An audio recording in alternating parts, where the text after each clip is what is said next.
Hoy, con un crédito Infonavit ya no te alcanza ni para comprar la casa más pequeña, porque sí, las nuevas reformas aumentaron a 6.8 millones de pesos su tope de financiamiento, por lo cual, en teoría, podrías obtener cualquier tipo de vivienda. Pero también el sistema está diseñado para que forzosamente tengas que endeudarte con un banco para completar tu crédito. Y ojo, porque aunque te dicen que ya no van a revisar buró, la realidad es que sí deberás tener un buen historial crediticio. Pero no te preocupes, porque en este video te voy a explicar los cambios más importantes a la ley de Infonavit. Y esto incluye las reglas para comprar una casa en México, porque supuestamente ahora ya es más fácil, pero en la práctica esto no es así. Y por supuesto aquí tienen mucho que ver las nuevas viviendas del bienestar, tema del cual te voy a platicar al final. Por supuesto que el cambio más importante y que le interesa a la mayoría de los trabajadores y jóvenes es la eliminación del sistema tradicional de puntos. Ahora con el modelo T100, únicamente necesitas juntar 100 puntos básicos para precalificar. ¿Y sabes qué es lo mejor? Que la antigüedad mínima requerida bajó radicalmente a solo 6 meses continuos de trabajo formal.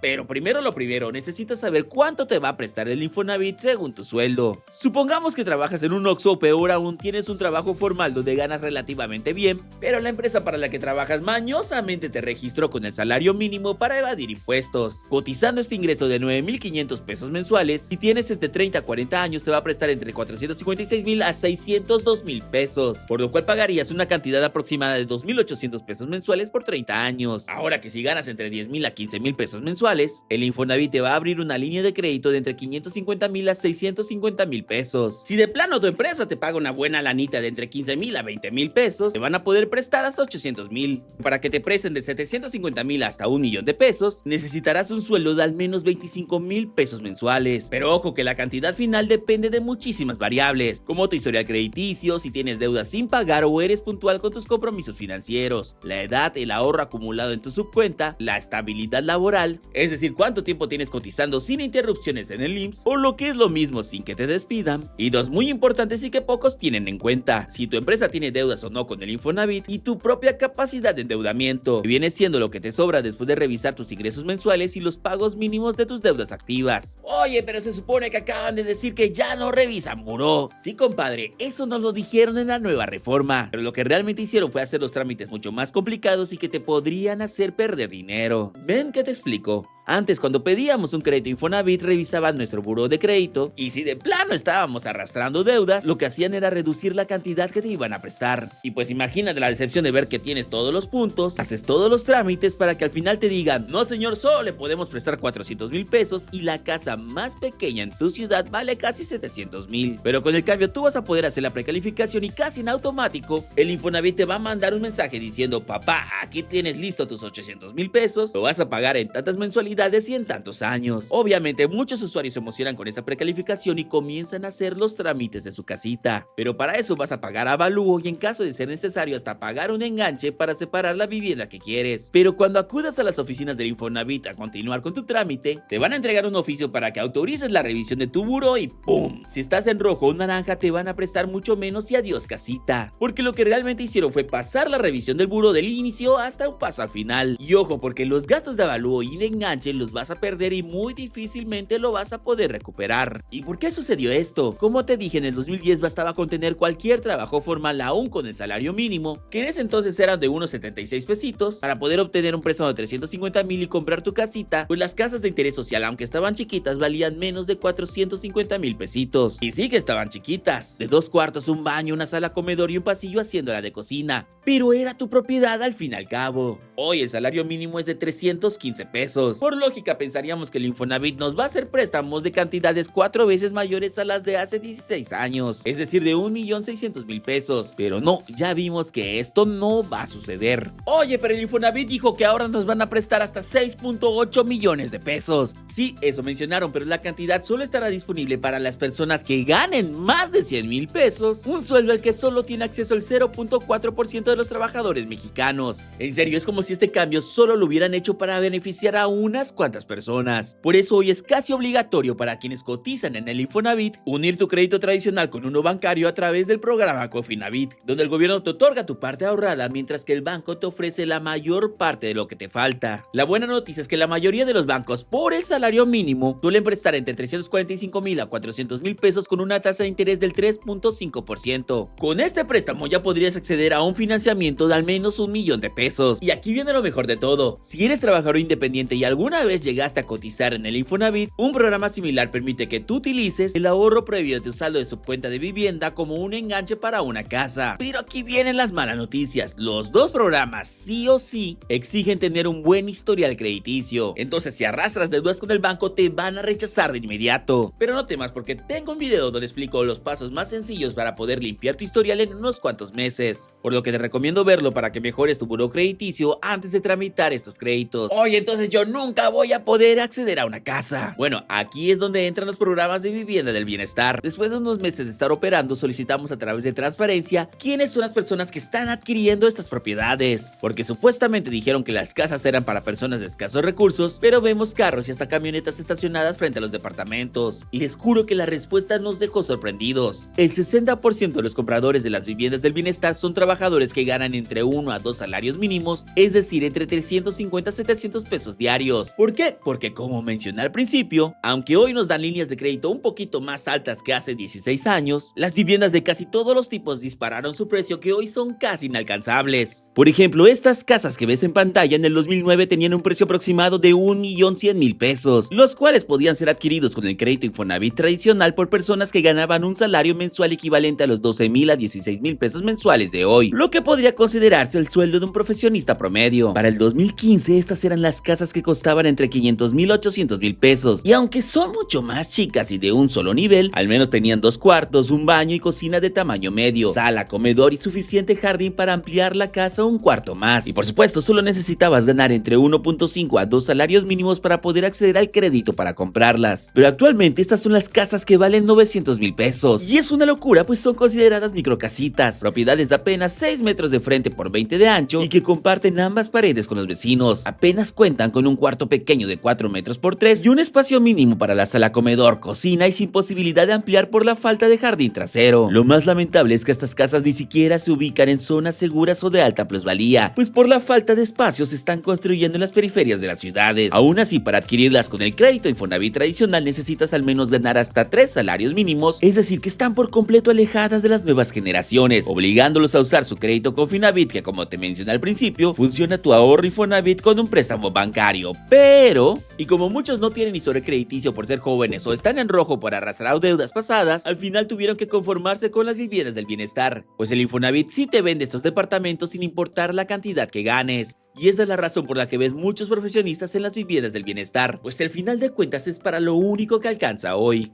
¿Puede mejorar la situación en el futuro? Muy probablemente, si se mantienen las cosas así. La burbuja inmobiliaria que hoy impera en casi todo el mundo va a explotar en unos cuantos años y los precios de las viviendas podrían estabilizarse. Mi recomendación, mientras tanto, mejora tu historial crediticio y haz un sacrificio y realiza más aportaciones a tu subcuenta de vivienda para que te otorguen un crédito un poquito más alto, y acude con un gestor profesional que sí, te va a quitar un poquito de comisión, pero al menos te va a ayudar a elegir el esquema que mejor te convenga. Si te sirvió este video, puedes ayudarnos dejando un comentario y compartirlo con tus amigos o familiares que también pueda servirles. Mientras tanto, hasta la próxima.